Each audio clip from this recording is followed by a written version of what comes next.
Be careful with this one.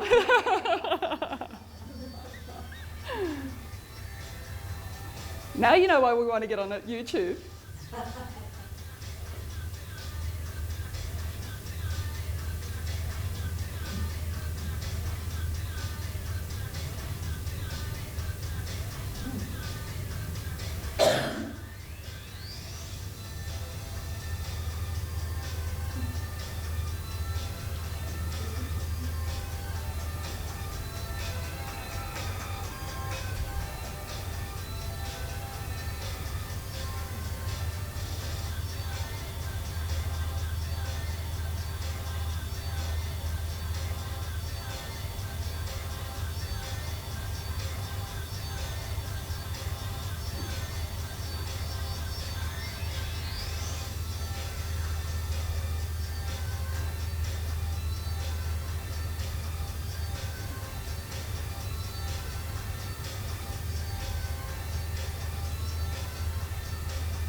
There you go. So, does that sort of make you rush out and get onto Twitter? Facebook? So I want you to sit back now, take a deep breath and close your eyes. Off you go. Sit back, a couple of deep breaths, close your eyes. Now, I want to take you back to you being in bed this morning. And you're between your sheets. Feel how your sheets are. Are they cotton, polycotton, Egyptian cotton? How does it make you feel? You're out of bed now and you're going to the shower. You reach for the shampoo and the conditioner. What brand do you have? Wella, Pantene, Coles brand? You're washing yourself. Is it with soap or body wash? And what product is that body wash or soap? How does it make you feel? How does it smell? You're out of the shower, you're putting your makeup on. What brand of makeup are you wearing? What did you put on your face, your eyes, your mouths? You're getting dressed. What brand did you put on today? Is it your favourite brand? How does it make you feel? You're in the kitchen. You're looking for breakfast. Is it cereal? Is it healthy? Is it porridge? Or is it the brand that you buy because the kids like it? You grab your stuff, you're in the car. What car are you driving? How did it make you feel? Do you love the car? Was it your choice? Is the seats comfortable?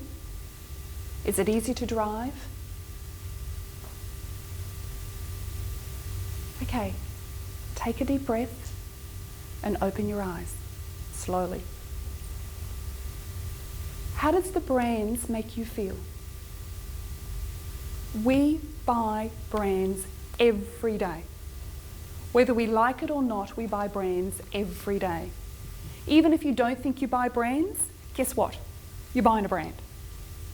And the brand says something about you. But why did you buy the brand? Was it because you liked the advertisement? Was it how it made you feel? Did you relate to it? Did you enjoy it? Was it price? Was it recommended to you? People buy brands all the time. If you and your business does not have a brand, guess what? You're being delusional. Because we all buy brands. Whether it's a small business or a large business, we all buy brands. So the stronger that you can make your brand to cut through the clutter, the more and the clearer that you can communicate to your ideal target market, the more successful you'll be. Remember, in 1971, we as an average person saw around 500 images a day. Today, the same person sees over 5,000 images. So if you don't have a brand with an emotional attachment, how are you going to cut through the clutter of everything else that's out there? So you need to have a strong brand. It needs to be succinct. It needs to highlight your values, your personality, your products, your services. And with everything that you do, it needs to be on it. Because people buy brands. And what do we buy? We buy with our emotions. How many emotions was raised through that little exercise? How many brands came to your mind during that exercise? And how many brands made you feel really good or positive or negative during that exercise? We all buy brands. Choosing an airline for your next holiday. We all buy a brand for different reasons. Some could be frequent flyer, the seats, where they're going. There are certain brands of airlines I refuse to travel on because they're always late. Choosing a new computer, PC or Apple. PC, well, you've probably got half a dozen PC brands. But I tell you what, if you buy Apple, you never go back.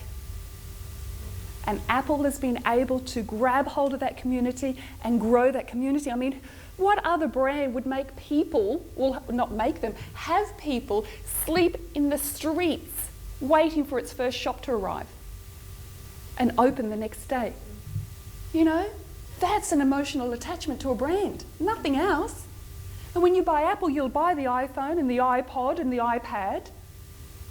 That's a brand. Now, in the 1970s and 80s, Apple was a sinking ship.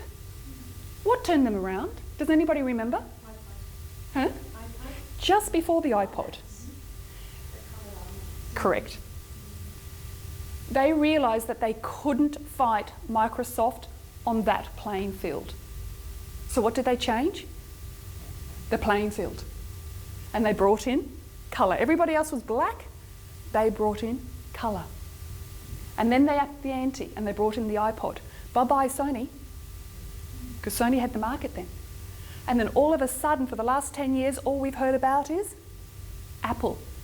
And you turn the TV on, and I will guarantee every movie you see, every TV series that you see, they will all have an Apple Mac sitting on the desk. It's everywhere at the moment. I think Sex and the City, she also made it famous. Let me open up my Apple. You know, simple brand, isn't it? Simple messages.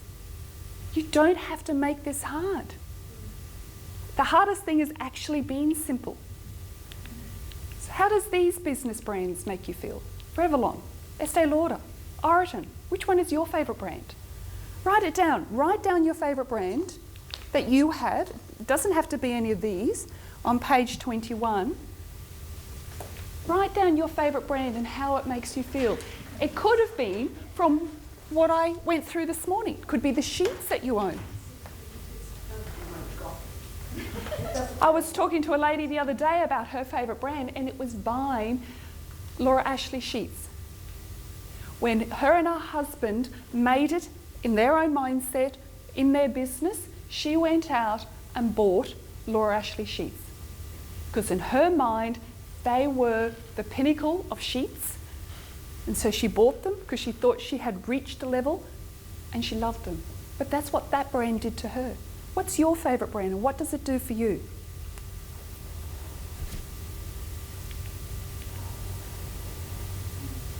And what is the things that about this brand that resonates with you?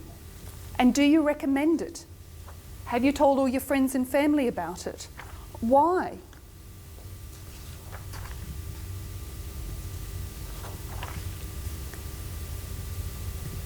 Because the brand is really about the feelings, the psychology, the mood, everything behind it.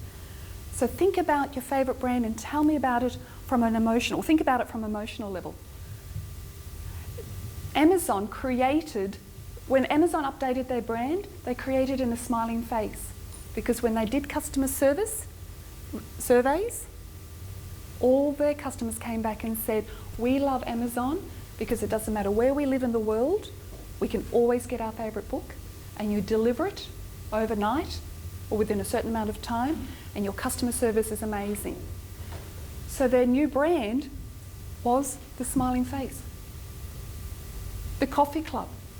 How many of you meet clients or potential clients at cafes, and how many times do you say, oh, I'll meet you at the Coffee Club? You know, when Starbucks first came into America, Americans had no idea that they could actually order a coffee that they wanted. That's what Starbucks gave them. They gave Americans choices about how to have the coffee, what milk, what flavours. And then all of a sudden, they're carrying a coffee cup around everywhere they went. And the other thing that Starbucks allowed you to do was to sit and enjoy it. Before then, all the other diners would say, quickly, hurry up and finish your coffee and get out. The fact that their coffee is lousy. Yeah, well, that's beside the point. And I think the reason is because we've been so spoiled, because I think one of our favourite first coffee brands was Aromas. And they brought the Italian style of coffee. It just goes to show your product doesn't have to be good. It's the marketing! Get that emotional attachment happen to your brand. Well, look at McDonald's. But the funny thing is with McDonald's, when it started its attraction. It had the children element, Ronald McDonald. It had the children's play gyms, Ronald, and inside their stores. And what did they do? They made it simple. The menu was simple. And I'm getting belled. All right? So what I'd like you to do is really think about your brand, okay? What do you want your brand? We've talked about your personal brand. This is your business brand. Is your brand right for the market as it stands? And which of your talents do you want it to be the hero? Because as I said before, be the hero with one thing. And then do the add-on services after that. But be known as the expert in one area.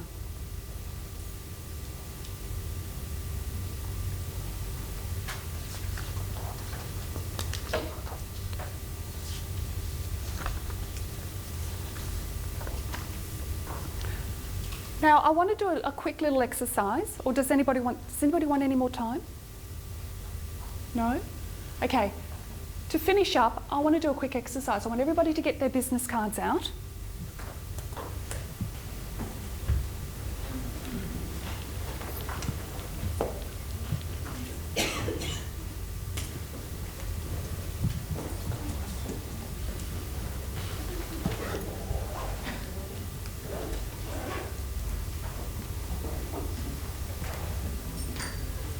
Okay, and swap them around the table, and I want you to have a look.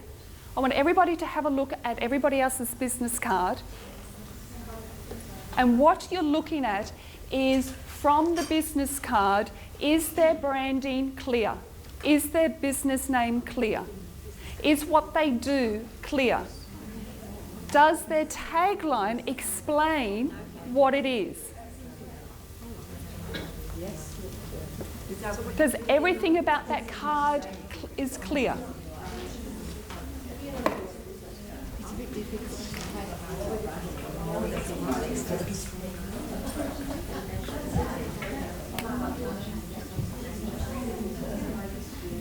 There's a couple of things with business cards that I want you to look out for.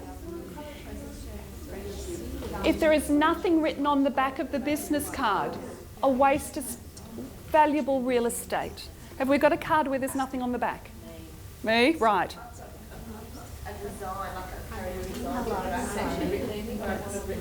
You could have written something. The back of your business card is the most valuable piece of real estate out there. Use it. Your tagline, make sure it tells people what they're going to get when they hire you, buy you. I know. We carried on from the previous owners. It's all changing. New website next week, new business cards. Just give me time. I hate these. Trust me, I hate them. And the other thing is, and this is really important, make sure that your email address goes with your website. How many times have we seen business cards where they'll say, oh, here's my website name, and their email address will still be at Gmail or Hotmail or Optus. That is such a turn-off. People do not take you seriously. If you have a website, make sure your email address goes through that website. I had a financial company ring me trying to sell me something, wanted to come and visit me. I said, okay, send me some details. You know what? They sent me a letter. They have a website, but their email address is still